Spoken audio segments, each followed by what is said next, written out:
Yang ulun hormati Bapak Ibu Majelis Sholat Fardu Maghrib dan Majelis Ilmu Pengetahuan yang dirahmati oleh Allah, kembali kita sama-sama panjatkan puji dan syukur kehadirat Allah. Kemudian kita sertai dengan sholawat kepada Rasulullah. Mudah-mudahan kita tergolong umat yang beruntung, nantinya dikumpulkan di dalam surganya Allah. Amin ya rabbal alamin. Melanjutkan pengajian kita bicara tentang perkara syariat, tarekat dan hakikat.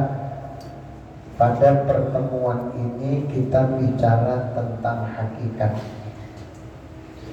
Apa yang dimaksud dengan hakikat? Secara garis besar, hakikat adalah hasil dari perbuatan syariat yang disertai dengan tarekat. Dijelaskan di dalam kitab Tuhfatur Raghibin ini, hakikat itu ialah sampainya bagi yang dimaksud dan memandang Allah dengan terbukanya hijab. Juga hakikat itu ialah akhir tujuan seseorang yang menjalani tarekat atau salik, yaitu mengenal Allah dengan terbukanya hijab dirinya hingga dia memandang Allah dengan mata hatinya. Kata setengah ulama, arti hakikat itu ialah pengertian yang sebenar-benarnya segala perkara seperti memandang asma, memandang sifat, dan memandang zat Allah, dan pengertian rahasia Quran, rahasia larangan, keharusan dan ilmu yang tidak dipelajari dari seorang guru atau ilmu laduni. Itu lengkap penjelasannya. Secara garis besar, hakikat itu kata musannif wa hakikatun lawusuluhu lil maqamil maqsadi wa musyahadatun nurit tajalli binjila. Hakikat ialah sampainya yang dimaksud dan memandang Allah dengan terbuka hijab. Ini memang mudah kita ucapkan, tapi sulit dikerjakan. Meskipun kita tidak sampai kepada derajat terbuka hijab, tidak sampai kepada dibuka rahasia Allah, paling tidak kita memahami bahwasanya orang yang sudah punya hakikat kuat itu biasanya tidak ada lagi keraguan, tidak ada keraguan. Melakukan perbuatan apapun, berbicara tentang ibadah, dia selalu bersemangat. Nah, lalu dengan semangat itulah apa yang diinginkannya tercapai. Contoh, orang kepingin berpuasa sunnah, apalagi berturut-turut dalam waktu 3 bulan dari Rajab, Sya'ban, Ramadan. Ini perkara berat, Pak. Tetapi dengan adanya dorongan hati yang kuat, semangat yang besar, karena dia sudah memiliki satu keyakinan yang mantap, maka dia mengerjakan jadi ringan karena diberikan kekuatan oleh Allah. Nah, jadi orang-orang yang sudah menjalani syariat dengan baik, tarekat dengan baik, maka dia akan sampai kepada perkara hakikat. Artinya yang dikerjakannya itu membuahkan hasil. Ada orang yang menjalani salik, tahu salik tuh Pak? Lain salik, lain sarik tuh bermamai, ini salik. Salik itu adalah orang-orang yang sedang menjalani jalan menuju kepada Allah. Rata-rata mereka selalu uzlah. Tolong uzlah, mengasingkan diri ke tempat-tempat di mana tidak terlalu sibuk keramaian, tidak terlalu ramai. Bahkan orang-orang yang salik ini biasanya selalu mencari tempat yang aman. Ada yang ke dalam hutan. Tapi ada juga orang-orang yang mengerjakan salik ini di dalam rumah. Dia tidak keluar dari rumah. Ya. Dan pernah dengarkan Wali Katum? Pernah lah ke situ. Wali Katum itu punya satu tempat kamar khalwat sidin. Ujar bini Sidin pada saat masih hidup, Wali Katum itu jarang keluar sih, masa-masa akhir sampai bertahun-tahun bila hari masuk keluar paling makan sih, kadang-kadang makan disuruh. Ya. Tapi kebetulan yang mendukung adalah istri beliau, mendukung perbuatan ini. Nah lalu karena dia kerjakan yang namanya saling, dia uzlah, dia khalwat, lalu dia dapatkan sesuatu yang diinginkan, niatkannya mendapatkan sesuatu yang tidak dimiliki orang lain. Salah satunya terbuka hijab, dia kasar. Kalau sini melihat hal yang kada dilihat orang lain, mengetahui sesuatu yang tidak diketahui orang lain, itu namanya kasar. Dari hasil salik tadi. Nah jadi orang yang salik, yang mengenal Allah dengan terbukanya hijab dirinya, hingga ia memandang Allah dengan mata hatinya. Jadi mata hatinya ini kada pernah buta. Memang kalau kita memasang antara syariat dengan hakikat ini kadang berat kalau kada paham caranya. Contoh syariat di dalam tubuh syariat kita ini, nah hakikatnya di mana, keyakinannya di mana, kadang-kadang terlepas. Karena terlepas lalu timbul malas. Contoh kita melakukan ibadah sholat, tujuannya kada tahu, koler tadi, kada ada nikmat. Lalu aja bila sembahyang hendak buru-buru aja. Tidak usah kita membicarakan orang, merasakan pada saat kita sholat dimanapun, di rumah kah, sholat fardu kah, sholat sunat kah, apalagi sedang ada yang sedang kita kerjakan. Ya Allah, sembahyang ini kayak ada mengunjul di belakang supaya lekas tuntung. Padahal begitu selesai sholat, belum tentu mengerjakan pekerjaan yang tadi menggoda tadi, belum tentu mengerjakan. Nah jadi orang-orang yang memahami tentang perkara hakikat ini, insya Allah setidak-tidaknya tujuan syariatnya itu akan tercapai. Meskipun tidak sempurna seperti orang-orang yang sufi, tetapi setidak-tidaknya ada hasil. Sekali lagi kata setengah ulama, arti hakikat itu ialah pengertian sebenar-benarnya segala perkara. Seperti memandang asma Allah, sifat Allah dan zat Allah, dan pengertian rahasia Quran, rahasia larangan, rahasia keharusan, dan ilmu yang tidak dipelajari dari seorang guru atau yang kita kenal dengan ilmu laduni. Kadang-kadang didapat di seorang guru. Kalau berbicara tentang ilmu zahir, mohon maaf belum buka sedikit lah. Kalau kita berbicara tentang ilmu zahir, kita ambil contoh almarhum Abah Sekumpul itu berisi guru banyak kan? Beratus guru sidin, salah satunya guru Semen Jalil. Belajar ilmu palak sidin lawan guru Semen Jalil, Marina Sidin soal. Belajar ilmu tauhid dan sebagainya, belajar ilmu alat dan sebagainya, salah satunya dengan Marina Sidin, guru Semen Mulia, guru Padang. Guru Saman Jalil itu pengguruan sidin wali semuaan di Mekah. Kadang-kadang ada wali. Guru Saman Mulia tuh guru sidin wali semuaan di Mekah, baik Syekh Abdul Qadir Mandiling, Syekh Amin Qutbi, itu semuaan waliullah. Habib Maliki itu Syekh waliullah. Tetapi begitu sidin bulik ke Banjar kan 11 tahun tuh di Mekah.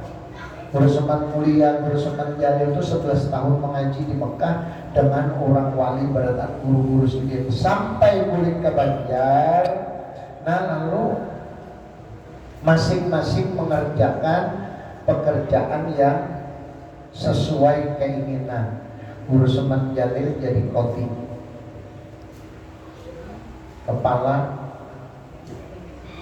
pengadilan agama, jadi qoti sini. Pada saat akhir masa-masa akhirnya sudah di masa tua, sidin pensiun dan berbulik mengaji ke wadah Abbas Kumpul. Padahal murid, coba ya. Jadi kalau memandang bahwa si laki-laki dengan guru Haji Muhammad Zaini Abdul Ghani ini adalah muridku, kada mungkin sidin mau belajar. Tapi karena sidin memandang kewaliannya, pangkatnya, derajatnya, ilmunya, sehingga Guru Saman Jalil pun masih mengaji ke wadah Abbas Kumpul. Guru Saman Mulia pun mengaji ke wadah Abbas Kumpul. Coba. Kenapa? Karena pinandu orang. Pinandu bujur dengan kelebihan yang dimiliki oleh Guru Ijai. Bahkan beliau pernah berkata, secara dohir Guru Ijai muridku, tetapi secara hakikat aku muridnya. Nah itu sih dulu ucap. Namun kada percaya jalan berguru takuni memontak. Karena mama sidin lawan Guru Saman Mulia pada sana. Takuni mama kujus. Karena Guru Saman Mulia berucap lawan mamanya Guru Ijai, kau tahu lah. Nanang itu guru tak sebagai kesitu aja. Padahal secara zahir, secara syariat sidin adalah murid, tetapi secara hakikat sidin gurunya. Kenapa? Ilmu laduni yang dimiliki oleh Abbas Kumpul kada datangnya pada saat itu, dan sampai saat ini pun sulit mencari tandingannya. Hampir kada ada. Kalau kita di Kalimantan hampir kada ada. Nang menandingi ilmu laduni ampun sidin. Dan jadi pemahaman hal tersebut benar-benar beliau miliki sempurna. Nah, makanya dikatakan oleh setengah ulama, hakikat itu pengertian sebenarnya ialah memandang asma, sifat dan zat, serta pengertian rahasia Quran dan rahasia larangan, serta keharusan dan ilmu yang tidak dipelajari dari guru atau ilmu laduni. Itu adalah hakikat. Ulang jabarkan sedikit malah. Hakikat itu memandang asma Allah, memandang sifat Allah, dan memandang zat Allah, itu adalah hakikat. Dari mana kita memandang asma Allah dan sifat Allah dan zat Allah itu ada di batang tubuh manusia. Caranya kayak apa? Ulun beri jalan yang ringkas saja lah. Jalan yang ringkas saja, nah supaya kita paham, supaya kada rumit, supaya kada berbelit-belit. Di tubuh kita ini ada yang namanya roh. Tahu kan roh? Ada kan yang bisa melihat roh? Ada. Ada kan yang bisa melihat akal? Ada. Tapi kalau batang tubuh kita yang bergerak, kawan dilihat. Nah lalu bergerak badan kita ini disertai oleh satu kekuatan. Kekuatan itu namanya kudrat yang dimiliki oleh Allah, lalu diletakkan di tubuh manusia sehingga manusia itu bisa bergerak, bisa melakukan perbuatan, bisa melaksanakan syariat. Zahirnya nang bergerak badan kita, hakikatnya nang menggerakkan adalah Allah. Kawalah kita bergerak, kalau pada digerakkan Allah Ta'ala, nah jadi gerak manusia yang disertai dengan kekuatan yang dititipkan oleh Allah, inilah yang namanya hakikat. Artinya hakikat itu adalah kesempurnaan daripada syariat dan tarikat tersebut. Kemudian ada pula yang mengartikan sebagian ulama bahwasanya hakikat itu adalah pengertian rahasia Quran. Pengertian rahasia Quran. Maksudnya pengertian rahasia Quran, di dalam Al-Quran itu terselip sekian banyak rahasia. Banyak kita ini hanya mampu membaca tetapi tidak mampu memahami arti yang terkandung di dalamnya, atau yang kita kenal dengan tafsir. Tafsir dengan terjemah beda. Terjemah dengan pengertian beda. Jadi kalau Al-Quran kita baca, Alhamdulillahirabbil alamin, segala puji bagi Allah Tuhan pemilik sekalian alam. Artinya. Nah kemudian tafsirnya beda lagi, lebih dalam lagi. Kalau dipandang dari ilmu alam itu beda lagi. Jadi dari mana orang memandang ayat Al-Quran itu selalu didapatkan rahasia. Apalagi kita pahami lebih dalam lewat alat yang sempurna, baik lewat nahwu, saraf, mantik, balaghah, ma'ani, ilmu bayannya atau ilmu arudnya, maka akan terlihatlah rahasia di dalamnya. Satu contoh sederhana, ketika orang mengamalkan ayat Al-Quran biasanya akan berpengaruh. Seperti orang mengamalkan suratul muluk. Suratul muluk itu apa mulainya Pak? Tabarakalladzi biyadihil mulku wa huwa ala kulli syai'in qadir. Itu kan? Ujar Nabi, barang siapa yang suka mengamalkan suratul muluk, dia akan dapatkan kelebihan dari Allah. Di antaranya badannya nanti tidak hancur di dalam kubur.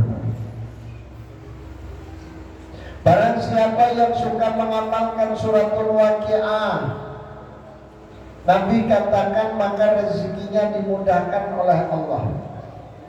Barang siapa yang mengamalkan asma-asma Allah, maka sesuai dengan makna yang terkandung di dalamnya, Allah akan berikan kelebihan itu. Ada orang mengamalkan Bismillahirrahmanirrahim berapa semalam? 786 kali dalam sekali duduk. Karena Allah akan berikan tanda setiap ada orang hendak berbuat jahat. Tapi tiap hari 786 kali sekali duduk dalam keadaan suci. Berapa waktu? 10 menit selesai. Insya Allah 10 menit selesai. Gimana kalau dikasih saking sibuknya kita amalkan? Bismillahirrahmanirrahim 786 kali akan menyebabkan kita dapatkan kelebihan dari Allah. Setiap ada orang niat jahat sudah ada tahu tandanya tahu. Yang kedua, rezeki kada putus, duit kada pernah putus, asal jangan duit kertas gitu nah. Artinya rezekinya mudah. Dan niat orang yang melalui kekuatan iblis, setan atau jin itu mau sampai. Nah jadi kelebihan dari asma Allah, dari ayat-ayat Allah, dari rahasia yang terkandung di dalam Al-Quran